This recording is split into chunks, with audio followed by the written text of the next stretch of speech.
علیکم ورحمۃ اللہ وبرکاتہ۔ الحمد للہ نحمده ونستعینه ونستغفره ونؤمن به ونتوکل علیہ ونعوذ باللہ من شرور انفسنا ومن سیئات اعمالنا من يهده الله فلا مضل له ومن يضلله فلا هادي له ونشهد أن لا إله إلا الله وحده لا شريك له ونشهد أن سيدنا ومولانا محمدا عبده ورسوله صلى الله عليه وعلى آله وأصحابه وبارك وسلم تسليما كثيرا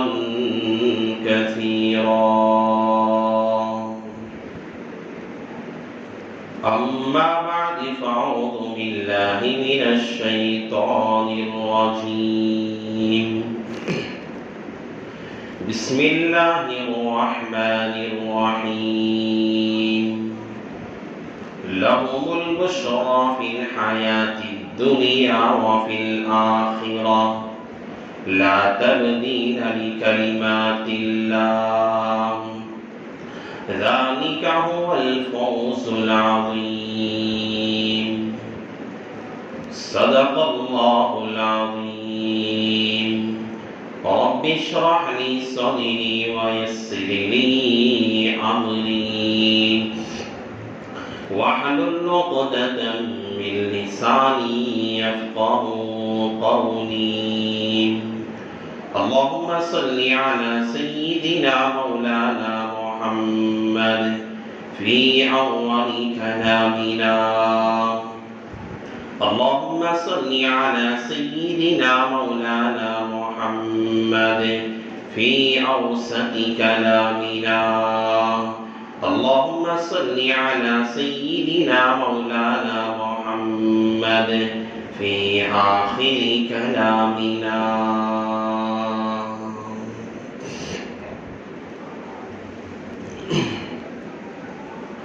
معزز سامعین کرام اور میرے نوجوانوں بزرگوں اور بھائیوں،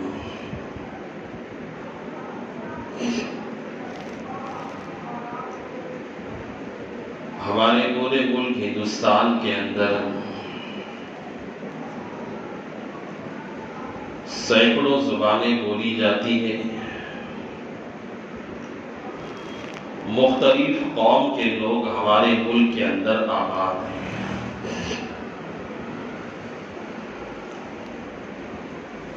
ہر علاقے کی مزاج الگ ہے،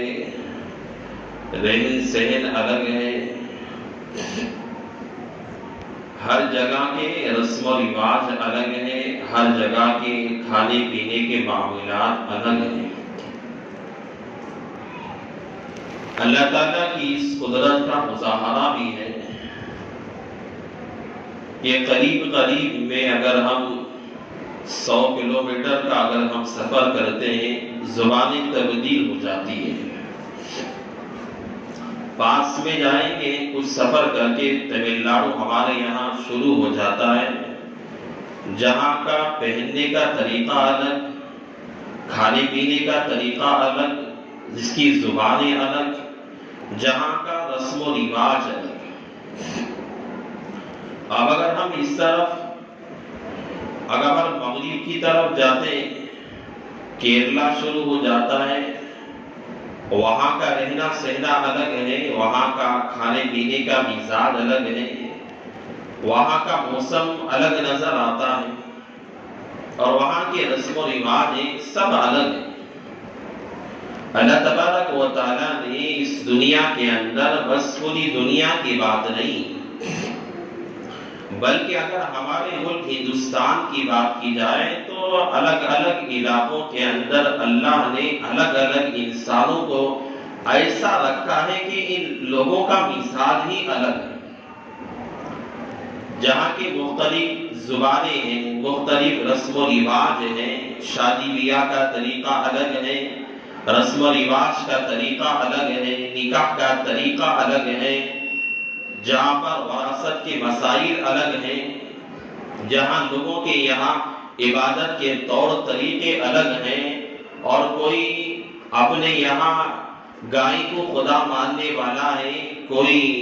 چاند کو خدا ماننے والا ہے، کوئی گائے ماتا کا پیشاب پینے والا ہے، کوئی مندروں میں گھنٹیاں بجانے والا ہے، کوئی چرچوں میں جا کر کھڑا ہونے والا ہے، کوئی مسجدوں میں آ کر سجدہ کرنے والا ہے، کوئی خانقاہوں میں جا کر عبادت کرنے والا ہے۔ الغرض دنیا کے اندر مختلف مذاہب ہیں، مختلف مذاہب کے لوگ ہمارے ملک کے اندر زندگی گزار رہے ہیں، لیکن جتنے ادیان ہیں، جتنے مذاہب ہیں، آپ جو بھی مذہب لے لیں، جو بھی زبان لے لیں، لیکن سارے مذہبوں میں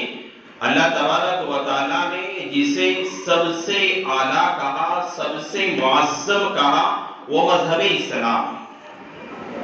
مذہب اسلام سے بہترین مذہب دنیا کے اندر کوئی مذہب نہیں ہے۔ دنیا کے اندر جتنے مذہب قائم ہیں، جن کے یہاں نکاح کا طریقہ ہو، رسم و رواج کا طریقہ ہو، یا زندگی گزارنے کا طریقہ ہو، ہر مذہب کے اندر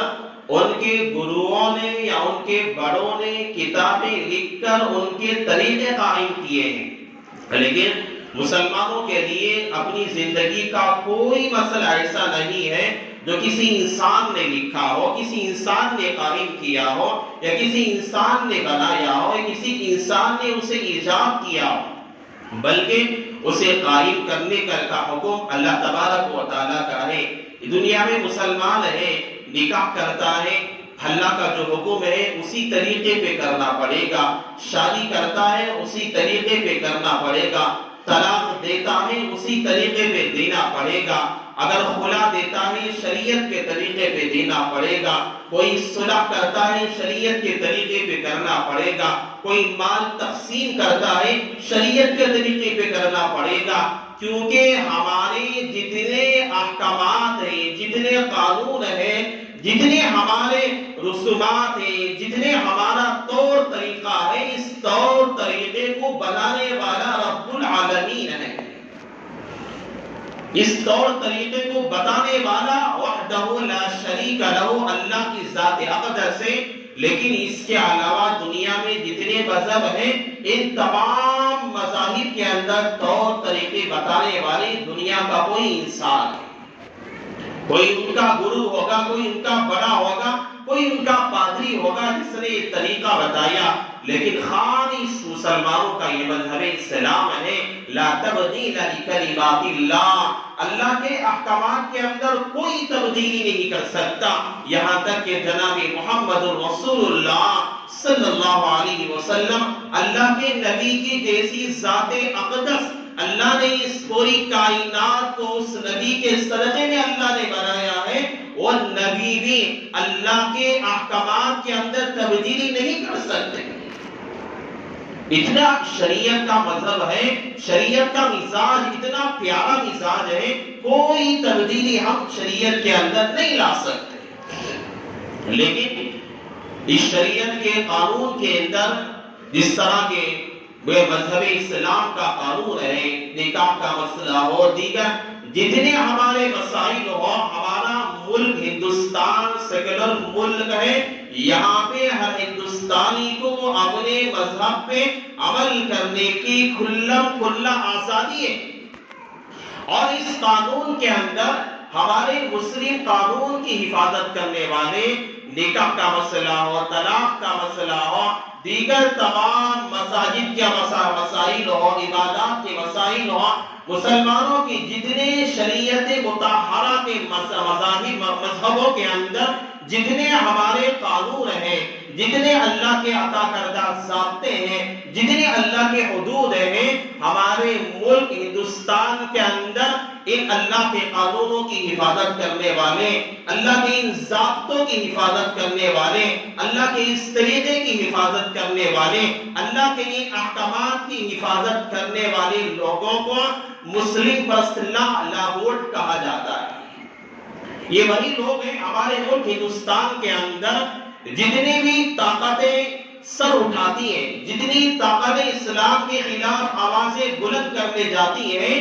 یہ مسلم پرست لاہوٹ والے ایسے ہیں جہاں ہر مذہب کا عالم دین ہے، ہمارے بڑے بڑے علماء اکابرین ہیں، جہاں ہر اٹھنے والی طاقتوں کا سر قلم کر دیا کرتے ہیں، اٹھنے والی طاقتوں کو ختم کر دیا کرتے ہیں، یہ وہی علماء ہیں، وہی اکابرین ہیں، یہ وہی اپنے بڑے لوگ ہیں جو اسلام کے خلاف، اسلامی احکامات کے خلاف ہر اٹھنے والی آواز کو دبا دیا کرتے ہیں۔ اب ابھی جس طرح کے پورے ہمارے اسی ملک کے اندر ایک ہلچل مچی، پورے ہمارے ملک کے اندر ایک کوہام مچا، پورے ہمارے ملک کے اندر پورے ہر آدمی کے درمیان میں مسلم ہو، کافر ہو، مشرک ہو یا جو بھی مذہب سے تعلق رکھنے والا ہو، ہر آدمی کے درمیان میں یہ باتیں چل رہی ہیں کہ ہمارے ملک ہندوستان کے اندر یونیفارم یکساں سول کوڈ نافذ کیا جا رہا ہے۔ اب ہمیں سمجھنا یہ ہے ہمارے ملک ہندوستان کے اندر جہاں آزادی کا نعرہ ہم لگاتے ہیں، جہاں ہم یہ کہتے ہیں کہ یہ ملک ہمارا، یہاں پہ ہر آدمی کو آزادی کے ساتھ عمل کرنے کی جو ہے آدمی عمل کر سکتا ہے، اپنے مذہب میں عمل کر سکتا ہے، ہندو ہو، مسلمان ہو، کرسچن ہو، جس مذہب سے تعلق رکھنے والا کیوں نہ ہو، ہر آدمی اپنے مذہب پر آزادانہ عمل کر سکتا ہے۔ لیکن یہ قانون ایسا نافذ کرنے کی کوشش کی جا رہی ہے یا قانون بنایا جا رہا ہے، مسلم پرسنل بورڈ والے، ہمارے علماء اکابرین نے ہمارے پورے ملک ہندوستان کے اندر یہ کام کر رہے ہیں، یہ ان کی محنتیں جاری ہیں کہ یہ جو ہو رہا ہے یونیفارم یکساں سول کوڈ کا جو عمل پورے ہندوستان کے اندر پورے ہندوستان کے باشندوں پہ نافذ کرنے کی کوشش کی جا رہی ہے، یہ اصل میں کیا ہے؟ دیکھو، اسے یکساں سول کوڈ کا بھی نام دیا جاتا ہے۔ اگر ہم عام اردو زبان میں اگر سمجھا جائے تو اسے یکساں شہری کہا جاتا ہے۔ جیسے انگریزی میں یونیفارم یکساں سول کوڈ ہے، اسے اردو زبان میں اگر سمجھنے کی کوشش کی جائے تو اسے یکساں شہری، یعنی جتنے ہمارے ملک ہندوستان کے اندر رہنے والے ہیں، مسلمان ہیں، عیسائی ہیں، ہندو ہیں، بدھسٹ ہیں، جتنے بھی لوگ ہیں، ہر آدمیوں کا طور طریقہ، کھانے پینے کا طریقہ، رسم و رواج کا طریقہ، نکاح کا طریقہ، خلا کا طریقہ، جتنے بھی زندگی گزارنے کے طریقے ہیں، سارے ہندوستان کے اندر رہنے والوں کے طور طریقے ایک ہونا چاہیے۔ نکاح کا طریقہ ہے، سب کا ایک ہونا چاہیے۔ طلاق کا طریقہ ہے، سب کا ایک ہونا چاہیے۔ خلا کا طریقہ ہے، سب کا ایک ہونا چاہیے۔ اور جتنے بھی ان کے معاملات ہیں، عبادات کے اندر ہو جائیں یا معاملات کے اندر ہو جائیں یا معاشرات کے اندر ہو جائیں، یہ چاہتی ہے، موجودہ حکومت یہ چاہتی ہے پورے ہندوستان کے اندر یہ حکم جاری کر دیا جائے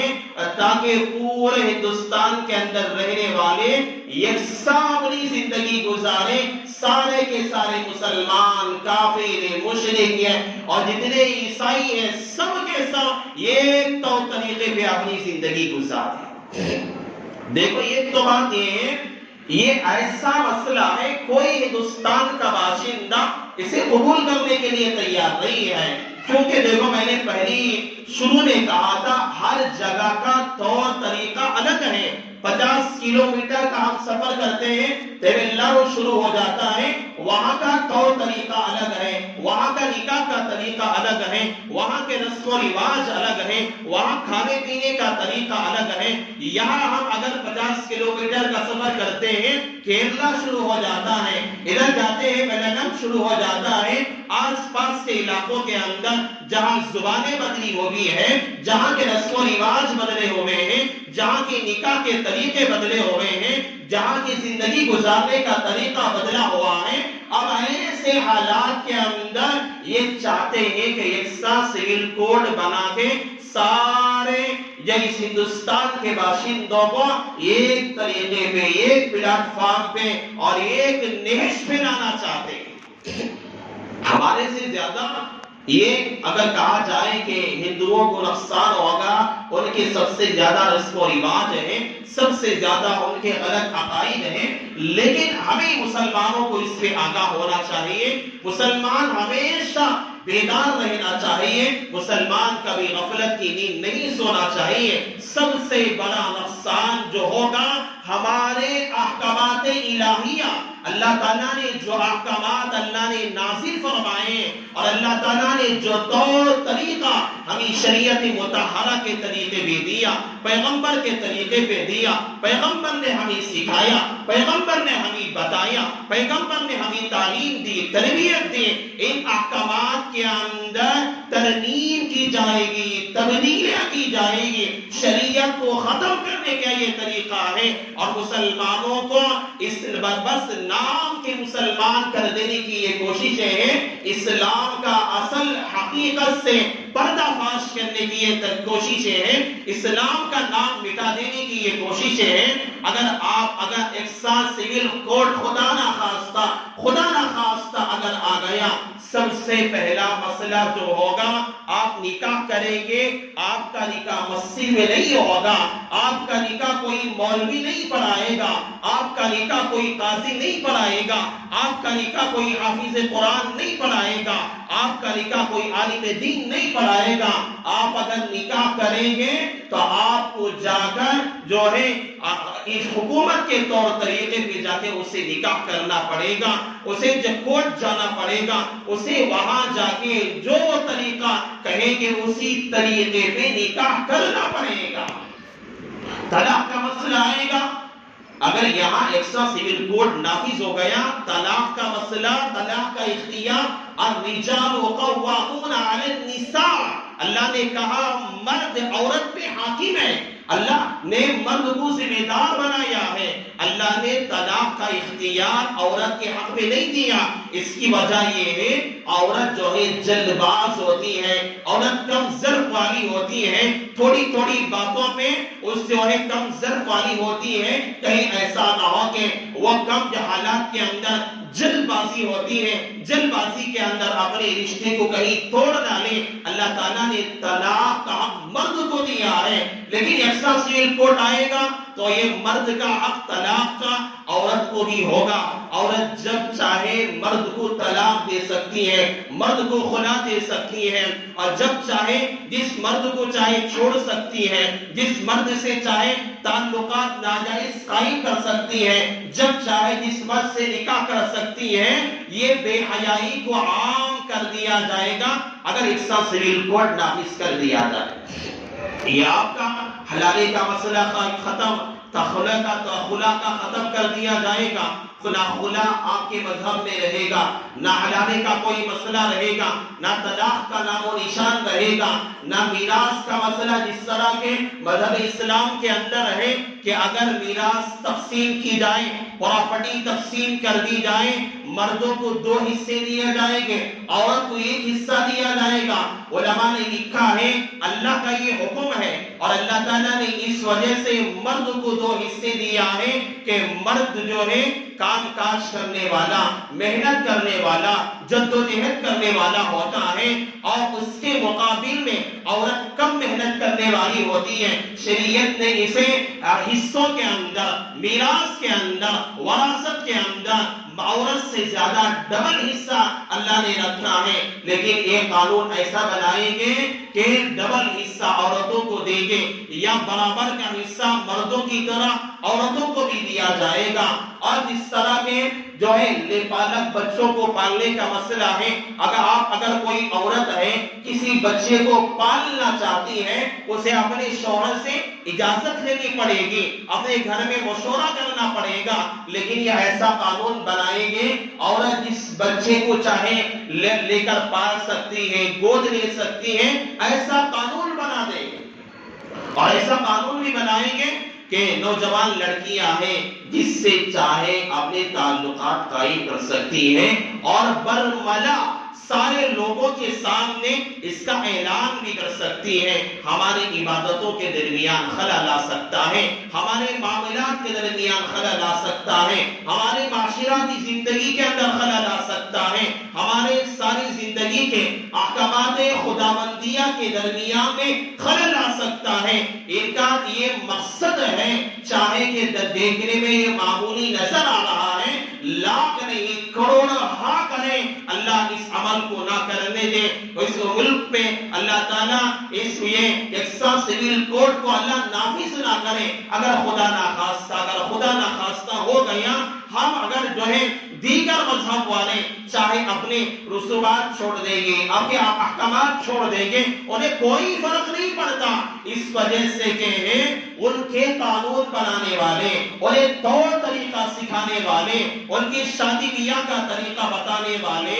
یہ کوئی انسان ہے، ان کا کوئی گرو ہے، ان کا کوئی پنڈت ہے، لیکن ہمیں احکامات سکھانے والا ہمارا رب العالمین ہے، ہمارا خدا ہے۔ ہم اپنے احکامات کو نہیں چھوڑ سکتے، ہم اللہ کے احکامات کو ترک نہیں کر سکتے، ہم اللہ کے احکامات کو پسے کچھ ڈال نہیں سکتے۔ لا تبدیل لکلمات اللہ، اللہ تعالیٰ کہتا ہے ہر چیز کو تبدیل کیا جا سکتا ہے، آسمان زمین پہ آ سکتا ہے، زمین آسمان پہ جا سکتی ہے، یعنی دنیا کا سارا نظام تبدیل ہو سکتا ہے، لیکن اللہ کے احکامات کے اندر لا تبدیل لکلمات اللہ، اللہ کے حکم میں ذرہ برابر تبدیلی نہیں آ سکتی ہے۔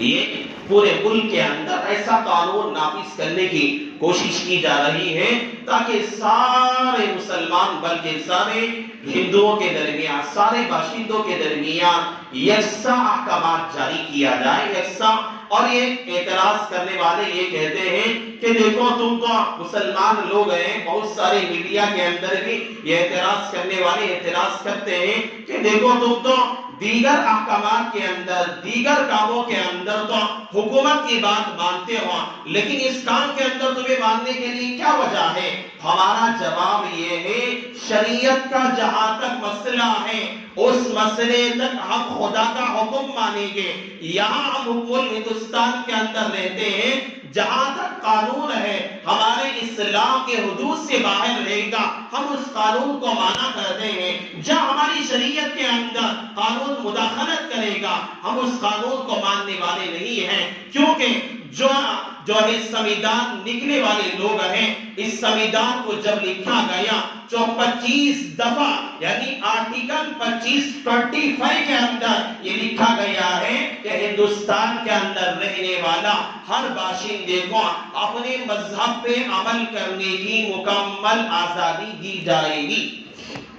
اور ایسا کہ یہ دفعات ہے 390 پر 5 یہ دفعات ہیں جسے آرٹیکل کہا جاتا ہے، انہی دفعات کے اندر یہ دفعات بھی ایک آرٹیکل بھی ہے، آرٹیکل 44 کے اندر یہ لکھا گیا ہے، یہ رہنمائی کے لیے ہے۔ ایک تو قانون مضبوط یہ ہے کہ آرٹیکل 25 کے اندر یہ لکھا گیا ہر بندے کو اپنے مذہب پہ آزادی کے ساتھ عمل کرنے کو جو ہے آزادی ہے، لیکن جو 44 آرٹیکل دفعہ جس کے اندر کہا لکھا گیا، اس کے اندر بس یہ ہے رہنمائی دی گئی ہے کہ اگر چاہے اگر حالات اچھے ہو تو سب پر ایک حکم جاری کر سکتے ہیں، ایک رہنمائی بات ہے، لیکن اسی رہنمائی بات کو لے کر اسے یکساں سول کوڈ بنانے کی کوششیں کی جا رہی ہے، اور یہ کہا جا رہا ہے اگر یکساں سول کوڈ بنا دیا گیا جھگڑے ختم ہو جائیں گے، فتنہ فساد ختم ہو جائے گا، یہ بالکل غلط بات ہے۔ دیکھو ہندوؤں کے عقائد کے اندر ایک بہت بڑی جنگ ہندوستان کے اندر ہوئی جسے ہندو مہابھارت کہا جاتا ہے۔ ان کی رامائن کی کتابوں کے اندر یہ جنگ کا تذکرہ ہے۔ ہم مسلمان ہم نہیں مانتے، مسلمانوں کا اپنا عقیدہ ہے، لیکن ہندوؤں کا عقیدہ یہ ہے ہندوستان کے اندر سب سے بڑی جو جنگ ہوئی ہے اسے ہندو مہابھارت کہا جاتا ہے۔ رامائن کے اندر اس جنگ کا تذکرہ کیا گیا ہے۔ جو سب سے بڑی جنگ ہوئی ہے ہندوؤں کے اندر، یہ ان کے مذہب والے سب سے بڑی جنگ اگر ان کے عقائد کے اعتبار سے دیکھا جائے تو ان کے درمیان ایک مذہب والے تھے، ایک طور طریقے والے تھے، ایک طور طریقے والے، ایک مذہب والے ہیں۔ اس کے باوجود بھی ان کے درمیان ایسی جنگ ہوئی، وہ لوگ خود کہتے ہیں اتنی بڑی جنگ ہندوستان کے اندر آج تک نہیں ہوئی ہے۔ یہ ان کی خود کتابوں کے اندر لکھا ہے، جب ایک مذہب والوں کے درمیان لڑائی ہو سکتی ہے تو کئی مذہب والوں کو ایک جگہ اگر جمع کر دیا جائے، ایک احکامات ان پہ نافذ کر دیا جائے، وہاں کہاں سے صلح ہو سکتی ہے، وہاں اطمینان کہاں سے آ سکتا ہے۔ اور اس کے علاوہ آپ دیکھیے مغلیہ سلطنت کا دور ہندوستان کے اندر رہا، بابر سے لے کر بہادر شاہ ظفر تک جتنا دور ہے 400-500 سال کا دور ہے، مسلم حکمرانوں نے ہندوستان کے اندر جو حکومت کی تھی بہادر شاہ ظفر سے لے کر یعنی مغلیہ سلطنت کے اندر بابر سے لے کر بہادر شاہ ظفر تک جتنی سال گزرے ہیں، ان کے درمیان میں یہ احکامات جاری کیے تھے۔ ہندو ہے اپنے مذہب پہ عمل کر سکتا ہے، عیسائی ہے اپنے مذہب پہ عمل کر سکتا ہے، مسلمان ہے اپنے مذہب پہ عمل کر سکتا ہے۔ پوری تاریخ مغلیہ سلطنت کے اندر کوئی ایسی لڑائی نہیں ہے جہاں مسلمانوں نے ہندوؤں نے مل کر لڑائی کی، پوری تاریخ کے اندر۔ وجہ اس کی ہے وہاں ہر مذہب والے کو اپنے مذہب پہ عمل کرنے کی کھلا آزادی دی گئی تھی، اور ہمارے مسلم حکمرانوں نے آزادی دی تھی کہ کوئی لڑائی کا مسئلہ نہیں، کوئی جھگڑے کا مسئلہ نہیں ہے۔ اصل مسئلہ یہ ہے کہ یکساں سول کوڈ بنا کے یہ چاہتے ہیں، سب سے بڑا مقصد یہ ہے جو ہمارے علماء نے کہا، اکابرین نے کہا اور دانشوروں نے جو باتیں کی ہیں میں وہ آپ کے سامنے رکھنا چاہتا ہوں۔ سب سے بڑا مقصد ان کا کسی دوسرے مذہب پہ حملہ کرنا نہیں ہے، دوسرے مسلک پہ انہیں حملہ کرنا نہیں ہے، نہ ہندوؤں پہ حملہ کرنا ہے، نہ عیسائیوں پہ حملہ کرنا ہے، نہ کرسچنوں پہ حملہ کرنا ہے، بلکہ ان کا مقصد ہی مسلمانوں پہ حملہ کرنا ہے۔ تاریخ لکھنے والوں نے لکھا، صبح میں ایک کتاب دیکھ رہا تھا، اس میں لکھا ہندوستان کے اندر جو باہر سے لوگ آئے، پہلے کے جو آباد ہوتے تھے، جو الگ الگ طرح کے دو قومیں ہندوستان کے اندر آئی۔ ایک قوم جو ہندوستان کے اندر آئی، ہندوستان کے اندر پہلے ہی سے رنگا رنگی کا مزاج ہے، سب کے الگ الگ طور طریقے ہیں، نکاح کے وغیرہ رسم و رواج سب الگ ہیں۔ یہ جو ہے قوم باہر سے ہندوستان کے اندر آئی، اور ہندوستان کے اندر آنے کے بعد جو بھی باہر سے آتا تھا تو ہندوستان کے رنگا رنگی کے اندر ان کے طور طریقے کے اندر گھل مل جایا کرتا تھا۔ یہ قوم آئی، اسی طرح وہ قوم بھی ہندوستان کے اندر آئی، اور ہندوستان کا جو طور طریقہ تھا، جو رہن سہن کا رسم و رواج کا جو طریقہ تھا، اسی کے اندر وہ مل گئے، گھل مل گئے۔ اور اس کے بعد میں ایک ایسی قوم آئی جو اپنا اثر ہندوستان کے لوگوں پہ چھوڑ دیا اور ہندوستان والوں کا اثر اپنے اندر نہیں لیا، جنہیں مسلمان کہا جاتا ہے۔ مسلمان ہندوستان کے اندر آئے، امانت داری کا مظاہرہ کیا، خیانت نہیں کیا، سب کے حقوق کو ادا کیا، سب کے ساتھ جو صلہ رحمی کا معاملہ کیا، کسی غلط رسم و رواج کو اختیار نہیں کیے، بلکہ شریعت پہ مکمل عمل کیا۔ جب مسلمانوں کے ایسے صحیح اثرات کو دیکھا، غیر لوگ بھی اسلام کے اندر داخل ہوتے رہے، غیر مسلم بھی اسلام کے اندر داخل ہوتے رہے۔ جب ایسے لوگوں نے دیکھا ہم ہندوستان کے اندر آئے، ہم نے تو ہندوستان کے لوگوں کا اثر لے لیا، لیکن یہ مسلمان ہیں ہندوستان کے اندر آئے، کبھی کسی رسم و رواج کو قبول نہیں کیا۔ یہ جلن ہے کہ مسلمان ہندوستان کے اندر آنے کے بعد بھی غیروں کے مذہب مذہب کو اختیار نہیں کیا ہے، غیروں کے رسم و رواج کو اختیار نہیں کیا ہے، اپنے مذہب پہ عمل کرتے ہیں، یہاں تک کہ دوسروں کو اپنے مذہب پہ عمل کرنے کی دعوت دیتے ہیں، یہ ان لوگوں کو، دوسرے فریق کو، دوسرے آدمیوں کو اس کی جلن ہے۔ یہ اس وجہ سے یہ چاہتے ہیں کہ جس پورا ملک ہندوستان 3% کے لوگ ہیں، یہ لوگ 3%، ہمارے پورے ہندوستان کے اندر 3% کے لوگ پورے ہمارے ہندوستان پہ حکمرانی کرنے والے 3% کے لوگ ہیں، لیکن مسلمان ایسے ہیں کہ غفلت کے اندر سویا ہوا ہے۔ حضرت عمر فاروق کا دور خلافت تھا، حضرت عمر فاروق کے دور خلافت میں مصر فتح ہوا، عمر بن العاص وہاں کے امیر تھے، عمر بن العاص نے کہا اپنے سارے جہاں بھی جو وہاں کے جو کام کرنے والے، حدود کی حفاظت کرنے والے جو لوگ تھے، انہیں کہا کہ دائم الارباط، کہ تم ہمیشہ وہاں مستعد رہو، کیونکہ کبھی بھی مسلمان غفلت میں نہیں ہونا چاہیے۔ مصر فتح ہو گیا ہے، ایسا نہ کہ تم غفلت میں رہ جاؤ، اس لیے ہمیشہ مسلمانوں کو بیدار رہنا چاہیے، ہوشیار رہنا چاہیے، شعور کے ساتھ رہنا چاہیے، عقل مندی کے ساتھ رہنا چاہیے۔ یہ عمر بن العاص رضی اللہ تعالیٰ نے کہا کہ فتح ہونے کے بعد بھی ہمیشہ چوکنا رہنا چاہیے، کب کافر مشرک اسلام پہ حملہ کہیں کرنا دیا جائے، اس لیے ہمیشہ مسلمانوں کو چوکنا رہنا چاہیے۔ یہ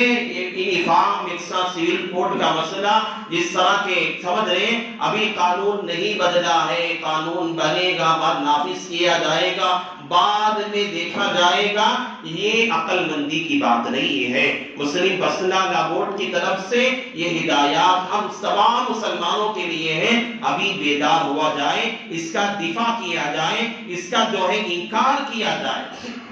اس کی شکل سب سے اہم شکل جو ہمارے علماء نے، اکابرین نے، دانشوروں نے جو بنائی ہے،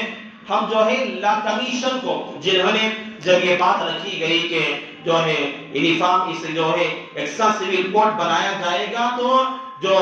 لا کمیشن نے تمام ہمارے ہندو تمام مسلمانوں سے، تمام ملک کے باشندوں سے رائے طلب کی ہے، یعنی اگر الفاظ میں کہا جائے ووٹ طلب کیا۔ یہ ووٹ کو ایسا ہوگا، یہ ہماری سوشل میڈیا کے ذریعے سے جسے ہم استعمال کرتے ہیں، اس کے ذریعے سے ہم رائے دے سکتے ہیں۔ یہاں تک کہ مسلم پرسنل ووٹ والوں نے ایک ایسا طریقہ بتایا ہے، جو بڑا موبائل چلانے والے ہیں،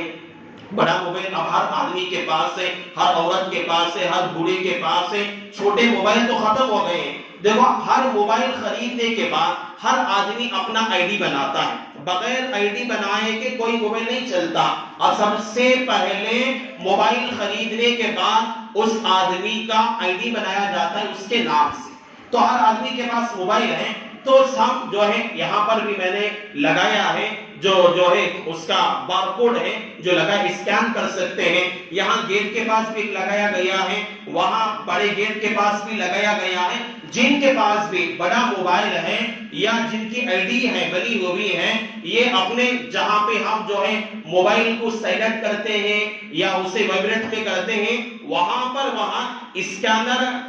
جو ہے جہاں پہ رہتا ہے وہیں پر جو ہے اسکینر رہتا ہے، جہاں فوٹو لے سکتے ہیں آپ، یا تو اس کے ذریعے سے لیے، یا جہاں پر آپ گوگل استعمال کرتے ہیں، گوگل کے پاس بھی وہاں ایک کیمرہ رہتا ہے، آپ اس کے ذریعے سے بھی لے سکتے ہیں۔ اگر آپ فوٹو لیں گے اس بار کوڈ کی تو وہ خود اسکین ہو جائے گا، اسکین ہونے کے بعد آپ کو جو ہے جی میل آپ کا اوپن ہوگا، اگر آپ جی میل کو اوپن کریں گے اس کے بعد پوری تحریر آپ کے سامنے آئے گی، یا اردو میں ہوگا یا انگریزی میں ہوگا، آپ چاہے انگریزی میں بھیجنا ہو انگریزی کو کلک کر دو، آپ اردو میں بھیجنا ہو یا اردو کو کلک کر دو، کلک کرتے کہ ساری تحریر آپ کے سامنے خود لکھی ہوئی ہے، نہ آپ کو نام لکھنے کی ضرورت ہے نہ مضمون لکھنے کی ضرورت ہے، سارا لکھا ہوا آپ کے سامنے رہے گا، بس آپ اوپر سینڈ کے بٹن کو اگر دبا دیں گے آپ کا میسج لا کمیشن کو آپ پہنچ جائے گا، لا کمیشن کو بھی پہنچے گا، مسلم پرسنل کے لوگوں کو بھی آپ کا میسج پہنچ جائے گا۔ نماز پڑھنے کے بعد یہ کام آپ ضرور کریں، یہ ہمارا ایک ووٹ ہے، ایک ہماری رائے ہے، جتنی رائے ہم دیں گے یہ نافذ کرنے سے ڈریں گے، کیونکہ ابھی چند سالوں کے اندر ہمارے یہاں بنگلور کے اندر ایک مسئلہ ہوا، 16-17 سال کی لڑکی ہے، اس نے ایسا ہی کام کر دیا تو بہت سارے لوگ جو ہے حکومت کے خلاف رائے دی تھی سوشل میڈیا پہ، اسے لے جا کے جو ہے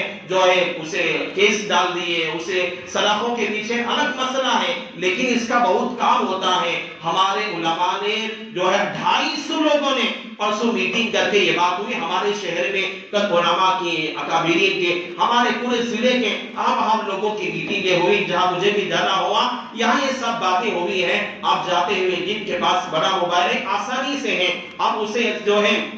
اسکین کریں گے، آپ کا جی میل اوپن ہوگا، جی میل کو دبائیں گے، سر وہاں پہ اردو یا انگریزی آئے گی، آپ جو بھی دبائیں گے اس کے بعد جو ہے آپ کو ساری تحریر انگریزی میں بھی آ سکتی ہے، اردو بھی آ سکتی ہے، آپ سینڈ کے بٹن کو دبا دیں گے، آپ کی رائے پہنچ جائے گی۔ آپ بھی کریں، اپنے گھروں کے اندر جو عورتوں کے پاس میں موبائل ہے اس جو ہے بار کوڈ کا فوٹو لے کر چلے جائیے، اپنے گھروں کے اندر جتنے موبائل ہیں جن کی آئیڈیاں ہیں سارے لوگ اس عمل کو کریں۔ اللہ نے آج جو باتیں مجھے ناقید سے کہلوائی ہیں، اللہ سب سے پہلے مجھے عمل کی توفیق عطا فرمائے، اللہ پورے ہمارے ملک ہندوستان کے اللہ حفاظت فرمائے۔ بس انہی کلمات میں اپنی بات کو ختم کرتا ہوں، آمین وآخر الدعوانا الحمدللہ رب العالمین۔